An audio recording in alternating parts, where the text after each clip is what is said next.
Yamuna authority का क्या है बड़ा प्लान? ग्रेटर नोएडा में इंडस्ट्रियल प्लांट आवंटन के लिए तय किए मानक। यमुना प्राधिकरण ने ग्रेटर नोएडा में 8000 वर्ग मीटर से अधिक क्षेत्रफल के औद्योगिक भूखंडों के आवंटन के लिए मूल्यांकन मानक तय कर दिए हैं। प्राधिकरण औद्योगिक निवेश के लिए electrical vehicle, semiconductor, electronics, film, renewable energy, MRO, aviation hub, animation, visual effect, gaming, comics, artificial intelligence, aircraft, green hydrogen आदि से जुड़े उद्योगों के विकास पर अधिक ध्यान केंद्रित करेगा। यमुना प्राधिकरण ने 8000 वर्ग मीटर से अधिक क्षेत्रफल के औद्योगिक भूखंड आवंटन के लिए मूल्यांकन के मानक रूप तय कर दिए हैं। ग्रेटर नोएडा से अलग यमुना प्राधिकरण में केंद्रित उद्योगों की भी सूची की भी बदलाव किया गया है। एविएशन से लेकर फिल्म उद्योग, इलेक्ट्रॉनिक्स व आर्टिफिशियल इंटेलिजेंस आधारित उद्योग प्राधिकरण की प्राथमिकता सूची में शामिल किए गए हैं। मूल्यांकन में अधिक अंक पाने वाले आवेदकों को ही प्राधिकरण साक्षात्कार के लिए आमंत्रित करेगा और संतुष्ट होने पर भूखंड आवंटन होगा। औद्योगिक भूखंड आवंटन नीति तय न होने के कारण पिछले वित्तीय वर्ष में प्राधिकरण मेडिकल डिवाइस पार्क को छोड़कर एक भी औद्योगिक भूखंड योजना नहीं निकाल पाया था। बोर्ड बैठक में दी गई थी स्वीकृति। प्रदेश सरकार से औद्योगिक भूखंड आवंटन नीति का मसौदा तय होने के बाद यीडा ने भी आवंटन नीति को लागू कर दिया है। 8000 वर्ग मीटर तक के भूखंडों का नीलामी से आवंटन करने की नीति को प्राधिकरण की 83वीं बोर्ड बैठक में स्वीकृति दे दी गई थी, लेकिन 8000 वर्ग मीटर से बड़े भूखंडों के लिए मूल्यांकन मानक पर सहमति नहीं बन पाई थी। प्राधिकरण की 28 मार्च को हुई 84वीं बोर्ड बैठक में मूल्यांकन मानक को भी स्वीकृति दे दी गई है। यीडा में निवेश की संभावनाओं को मद्देनजर ग्रेटर नोएडा के सापेक्ष यीडा में मूल्यांकन मानक में कुछ बदलाव किया गया है।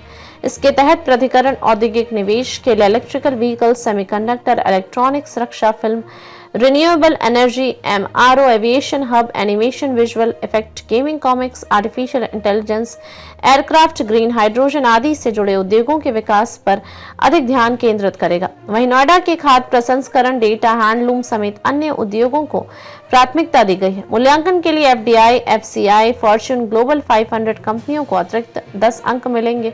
इसके अतिरिक्त रोजगार, निर्यात, इकाई विस्तार के लिए 5-5 अंक, स्टार्टअप के लिए 10 व नेटवर्थ, पूंजी, बैलेंस शीट आदि के लिए 15-15 अंक व अनुसूचित जाति, जनजाति, महिला, दिव्यांग आवेदक के लिए 10 अंक अतिरिक्त निर्धारित किए गए हैं। प्राधिकरण के मुख्य कार्यपालक अधिकारी डॉक्टर अरुणवीर सिंह का कहना है कि मूल्यांकन मानक तय होने के बाद प्राधिकरण नए वित्त वर्ष में औद्योगिक भूखंड योजना निकालेगा। सेक्टर 24 से 10,000 वर्ग मीटर के 20 भूखंड उपलब्ध हैं।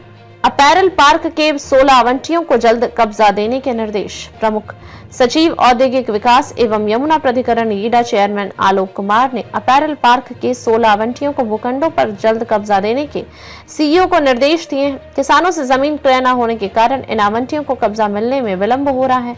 वहीं प्राधिकरण ने कब्जा ले चुके आवंटियों को 3 माह में निर्माण शुरू करने का अल्टीमेटम दिया है।